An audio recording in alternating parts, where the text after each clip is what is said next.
খুদা সাল্লাল্লাহু আলাইহি ওয়াসাল্লাম আমার আল্লাহ রাব্বুল আলামিনের যত সাহাবী ছিলেন তারা অন্তর থেকে এমন ভাবে আল্লাহ রাব্বুল আলামিনকে ভালোবেসে গেছে যে ভালোবাসা ইতিহাসের পাতায়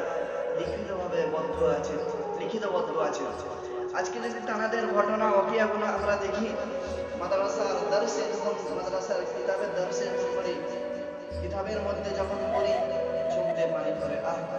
আল্লাহর নবীর এক সাহাবী আব্দুল্লাহ জুবাজাদা রাদিয়াল্লাহু তাআলা আনহু, তিনি বসবাস করতেন মদিনা শরীফের কিছুটা আগিয়ে যে একটি বস্তি ছিল, যে বস্তির মধ্যে আল্লাহর নবীর সাহাবী আব্দুল্লাহ জুবাজাদা রাদিয়াল্লাহু তাআলা আনহু তিনি বসবাস করতেন।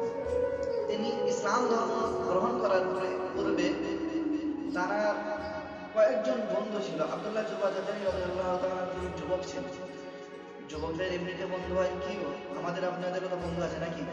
ওই যুবকদেরও বন্ধু আছে। আব্দুল্লাহ জুবাজাদা রাদিয়াল্লাহু তাআলা তাঁরও বন্ধু আছে। তো তাঁর বন্ধুদের মধ্যে থেকে কোনো একটি বন্ধু সে বলল, আব্দুল্লাহ জুবাজাদা রাদিয়াল্লাহু তাআলা বলল যে মদিনা শরীফের মধ্যে কোনো একটি নবীর আগমন ঘটেছে, তাশরীফ এনেছে, কোনো একটি নবী এসেছে।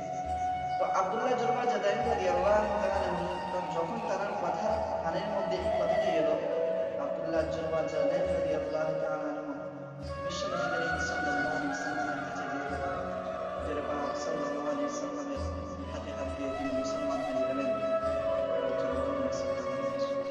মুসলমান হওয়ার পরে তিনি তার বাড়িতে ফিরলেন। যখন তার বাড়ির মধ্যে তিনি ফিরলেন, তার বাড়ির মধ্যে যত সদস্য আছে, যত মানুষ আছে, সকলে কিন্তু গয়র মুসলিম। মুসলমান শুধু কে? আব্দুল্লাহ জুবাজাদা।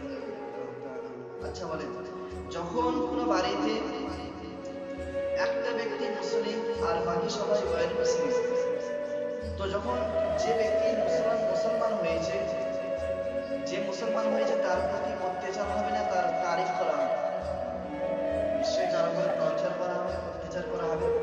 তো আব্দুল্লাহ জুবাজাদা রাদিয়াল্লাহু তাআলা আনহু তিনি কি করলেন, এই বিষয়টাকে তিনি গোপনভাবে রাখতে চান।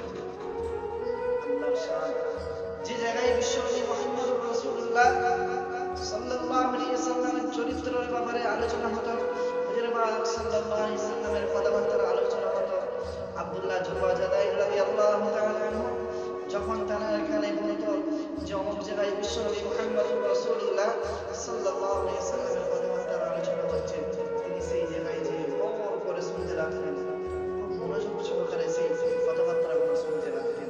কেননা আল্লাহর নবীর মুহাব্বত তার অন্তরের মধ্যে সৃষ্টি হয়ে গেছে, আল্লাহর ভালোবাসা সৃষ্টি হয়ে গেছে।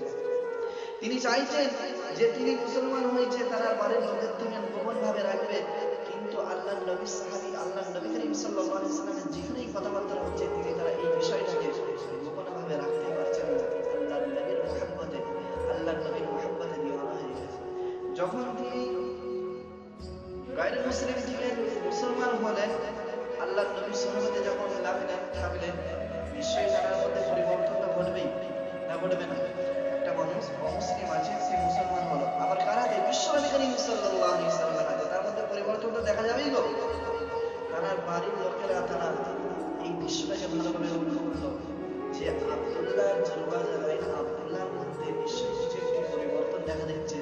তার ব্যবহার, চরিত্র, তার উঠা বসা, চলা ফেরার মধ্যে একটি আলাদা রকম ভাব দেখা যাচ্ছে। এই বিষয়টা তারা ভালোভাবে এক সময় এক পর্যায়ে এসে আব্দুল্লাহ জুবাজাদা রাদিয়াল্লাহু তাআলা প্রকাশ্যে জিজ্ঞাসা করলেন, হে আব্দুল্লাহ, তুমি কি ইসলাম ধর্ম গ্রহণ করেছো? তুমি কি কালেমা পড়েছো? তুমি সত্যি কথা বলো।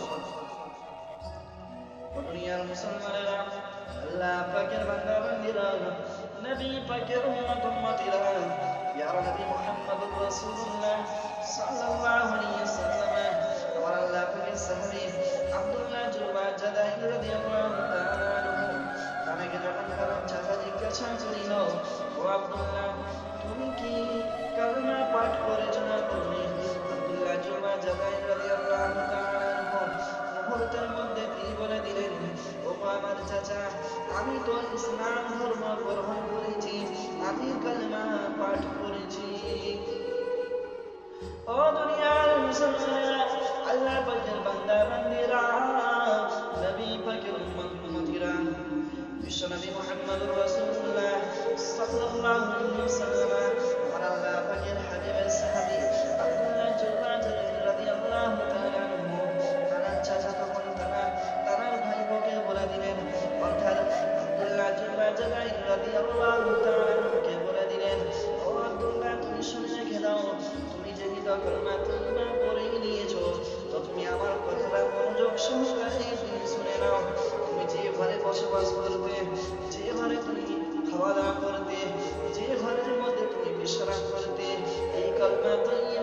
কলমা পাঠ করার কারণে আজকে থেকে ওই ঘরের দরজা তোমার জন্য বন্ধ করে দেওয়া হলো। ও আব্দুল্লাহ, তুমি আরো শুনে রেখো, যে ঘরের মধ্যে তুমি বসবাস করতে, যে ঘরের মধ্যে তুমি বিশ্রাম নিতে, এই ঘরের দরজা তখনই তোমার জন্য খুলবে যখন ইসলাম ধর্ম ত্যাগ করে এই কলমার অস্বীকার